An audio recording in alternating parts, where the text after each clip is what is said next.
JimDre Westbrook. I'm First Impressions Lead, People Connector, and now Ideal Presenter here at Downtown Faith. First and foremost, I'd like to thank our Lord and Savior Jesus Christ for this moment. Without him, I wouldn't be here. I also would like to thank our founder and pastor, Jeremy Martin. Now, Jeremy's not here today. He's in North Carolina. He'll be back soon. I know he's dying to know how we're doing. So I think we're doing okay right now. And I will try my best. I'm not Jeremy, but the message will be delivered, and I think it will be just fine. I know Akil kind of shouted out everyone, but I definitely also wanted to acknowledge a few people before we start the message. So as far as the Downtown Faith core team, you guys mean a lot to downtown as well as my life. I came here probably in October, and you've been nothing but family. So I definitely want to appreciate you guys and give you that recognition. As well as the ladies out here. Now, that's not to throw shade to the fellas, but this message is for the women. This is our She series, Significant, Honored, and Elevated. And this is all about letting people know that Jesus is a man who women can follow. Not just back in the day, but also for present day. So this message will be something everyone can take away, but we will highlight that relationship with Jesus and women on today. As well as the visitors and the people who will return. We appreciate the love and respect that we get here at Downtown Faith. Because you guys didn't have to come here today. You could have stayed in bed, you could worship somewhere else, but you're here with us. And we never take that for granted, and we truly appreciate that. So on today, S is for significant. And I like to talk about faith at first. Now, everybody's probably heard similar stories out there that just don't make any sense unless you apply faith to it. This story could be a miracle birth, it could be a rags to riches story, it could be someone on their deathbed. But when you apply faith to it, it makes sense. That's how it happened. These faith stories also translate to the playing field with sports, the Immaculate Reception, a Hail Mary, the David Tyree catch in the Super Bowl. Now, some people will say, you know what? That's love. That was nothing to do with faith. But as a believer, I do feel faith played an integral part in that. It was because of the faith that he has that he gives us that happening. So when you talk about faith, we all have a faith story. And what does that look like within your life? How did that thing of significance in your story happen? Now I want you to hold that thought, because we're going to come back to that. But I want to review on what we talked about last week so everybody understands the series. So on last week, we talked about, that Jesus is a man women can follow because he reveals the worth of women to the world. So we know that Jesus loves us all. We understand that he's all about equality because we are all made in the image of God. You have 1 John 4:19 state that because he loved us first. And that's something that's very important because that comes from equality. That we learn from him because that love was already inside us. We also talked about last week that Jesus had disciples. And these disciples weren't just all men. There were women who also followed Jesus. We talked about Susanna. We talked about Joanna. We talked about Mary Magdalene and many others. So we understand that Jesus was a man of the people, not just for men, but then also for women. So on today, we're going to do a faith story. We're going to talk about a tremendous story in the book. This story happened a long time ago, but it's still relevant on today. It's a story of spiritual strength and endurance. this story is very significant because the woman that we're going to cover today had an issue. She had an issue with blood. And because of her faith, it played a significant part to her success in eventually getting healed. So today we're going to talk about, we're coming from Luke 8, 43 and 48. And it reads as follows. As a woman, and there was a woman who had been subject to bleeding for 12 years, but no one could heal her. Now we highlight 12 years because this woman had a condition in which she couldn't get rid of. Bleeding for 12 years. It's very important to point out in this story, she wasn't a victim. She was very independent. She was a strong woman. She had her own money. Very important with this story, she paid for all of her medical bills. However, she was a social outcast. No one could heal her, even though she had the money. But she knew there was only one person who could heal her. She came behind him and touched the edge of his cloak, and immediately her bleeding stopped. Once again, someone who suffered for 12 long years. But she touched his cloak, and once she knew that he could heal her, and her bleeding immediately stopped.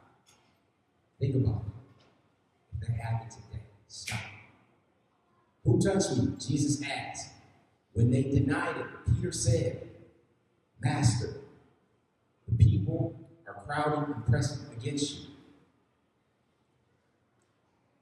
Next slide. But Jesus said, someone touched me. I know that power has gone out of me. That was power. Jesus didn't know this woman, but he felt that touch, and it was very familiar. It was intentional. There was faith behind that touch. There was love behind that touch. The power left him. Quick question. Any 80s babies out here? All right. So there's an important movie that happened in the 80s. Anybody remember E.T.? So E.T. came out a few years before I was born in 82. I was born in 84.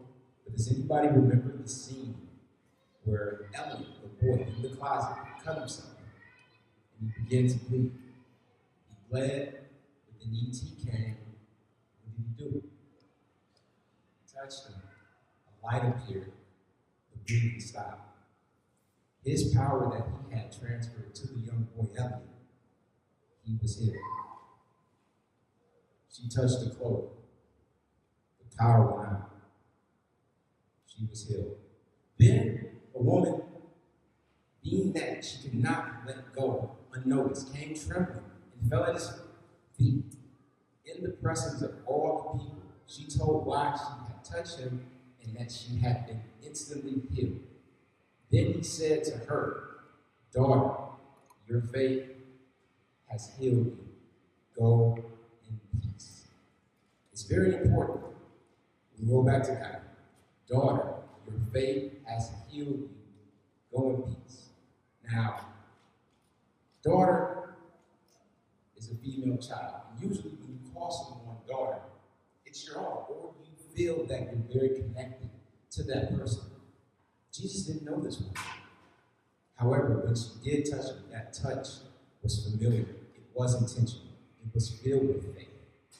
And he said, go in peace. Just off of that, because of how strong her faith was in him, that she would be the only person that he could heal her. He says, go in peace. Next slide. So in that, I feel that we learn that in Jesus, women can receive multiple things, but we're only going to focus on two of them. The first being affirmation. I believe that in Jesus, women can receive affirmation because it comes from love. It comes from peace. Jesus called her daughter, which, like I said, he could have called her the girl over there, a cousin, someone, a stranger, but he called her daughter because of the love she had for him. Just off the simple fact of the faith. That strong faith.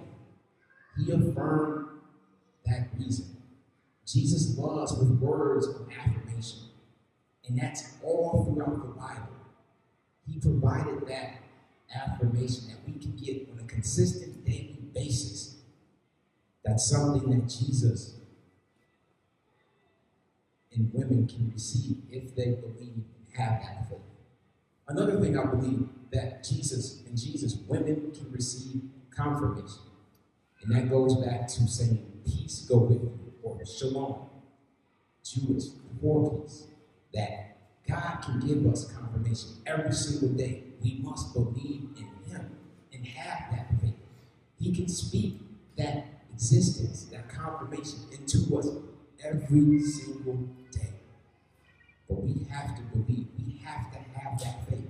And that's something that this woman did. She had supreme faith. So much she knew all the money that she had would fail her. She couldn't be connected to anybody because she was a social outcast. During those days, she could have been stoned and should have, based on the laws that they had. But only Jesus could give her what she needed, that type of healing. So in Jesus, in this lesson, women can receive affirmation and confirmation. Which brings us to the idea worth discussing on today. That Jesus is a man women can follow because he cares for them through grace and recognition. We all can receive Jesus' grace every single day. Another day here, that was him. He's blessed us. And in that story, we can tell, as I said, he didn't know that. She came through a crowd of people.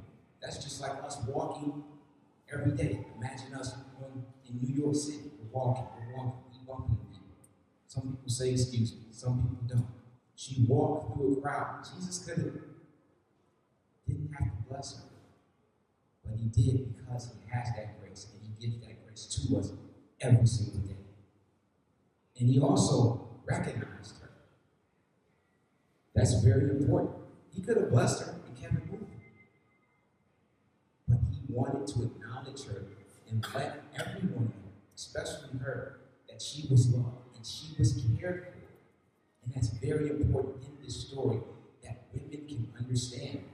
That's the man that you're following. You're following someone who loves you and cares for you through providing that grace and recognition every single day. So I want to talk about a quote. It's from Christine Kane in her book, Unstoppable. She was unstoppable. Not because she did not have failures or doubts, but because she continued on despite them. She was unstoppable. This woman with the issue of blood was unstoppable, you guys. Like, she could have given up. We're talking 12 long years of suffering. 12 long years. A lot of people don't want to suffer that long. She did not lose faith. She did not lose hope. She was unstoppable. I like to call her a spiritual athlete. She was a competitor. She was fierce. She did not give up because she knew that she could be healed, but she had to get to Jesus. Her faith was in shape. She had the confidence. She was conditioned to win. She knew that if she could get to God, she could get to Jesus, she will be victorious. A competitor, fierce. Her faith was unstoppable. As I talked about, we're talking about a social outcast. Think about someone that you would walk down the street and you'd get ridiculed if you spoke to them, if you associated with them. She has no family. She has nothing. All she has is her faith. That's the type of woman that she was. She didn't have anything else. Yes, she had the money, but she couldn't share that with anybody. She paid all the doctor bills. It didn't work for her. The doctors didn't have a clue. They didn't have an answer. But she knew the ultimate doctor would have an answer.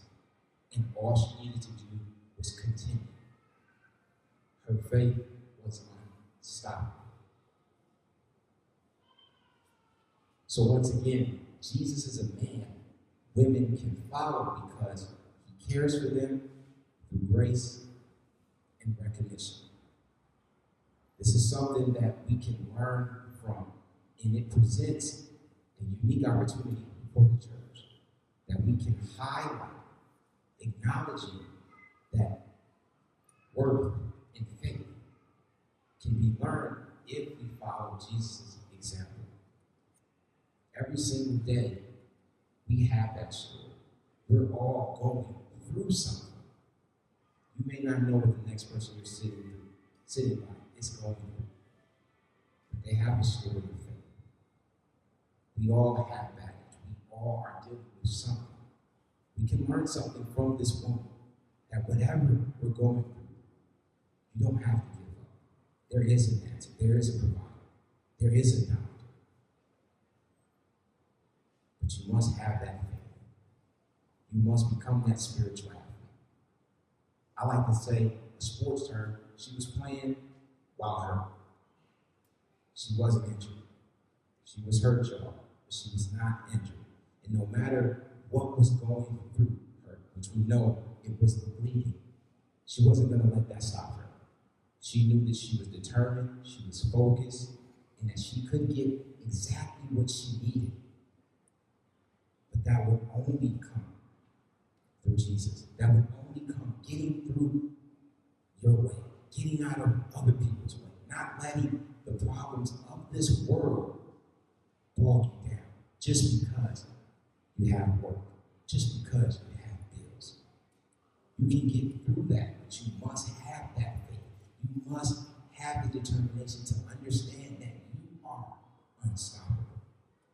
His grace, his recognition will come, but you have to take that first step and understand how big and significant faith is with all of this. Accept his love. Understand your worth. Realize and cherish that true relationship that you have with him. Because this is a man who will be there for you. You're a man, you're a woman, you're a child of God. He will be there for you. He loves, he cares for you through grace and recognition. Let faith be significant to your story of trial. Don't give up. Have that unstoppable faith. Be that spiritual athlete. Be someone of determination, of strength, of encouragement. And your story will always be significant.